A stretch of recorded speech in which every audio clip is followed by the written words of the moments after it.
গ্রামে শীতের রাত, ভাই বোনরা সবাই একসাথে, আর কথা হলো সবাই মিলে একটা ভূতের মুভি দেখা হবে, তাও আবার ঘরের লাইট অফ করে। বিষয়টা খুব মজার না? হ্যাঁ, গ্রামে যেদিন শেষ দিন ছিলাম আমরা, হঠাৎ করেই ছিলাম, কারণ আমাদের সেদিন থাকার কোনো কথা ছিল না। কি আর করবো, ভাই বোনরা সবাই বোর হচ্ছিলাম, তো আমার ফোনে একটা মুভি চালাই ভূতের। আর এত ইন্টারেস্টেড হয়েছিল আমার ভাইগুলো দেখতে যে কিছুটা বাকি ছিল, খেয়ে উঠে এসেই বলছে, দিদি বাকিটুকুনি চালা, বাকিটুকুনি দেখবো। খুব ইন্টারেস্টেড হয়ে গেছিলো মুভিটা দেখতে। আর এটা হচ্ছে পরের দিনের ভিডিও ফুটেজ, যখন আমরা বাড়ি আসছিলাম সবাই। ওই ভর দুপুরবেলায় নাকি এত বড় জ্যাকেটটা আমাকে পরতে হয়েছিল শুধু ব্যাগের জায়গা ছিল না বলে।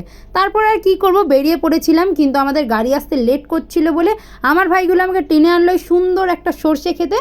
তারপরে আমাদের গাড়ি চলে আসে ফাইনালি। আর তারপরে তো আমরা ঘুমাতে ঘুমাতে রওনা দিই বাড়ির দিকে। আর যাওয়ার সময় দেখি এরকম সুন্দর মাঠ, তারপরে জলকর, আর ফাইনালি তো বাড়ি আমরা চলেই আসি। তো টাটা।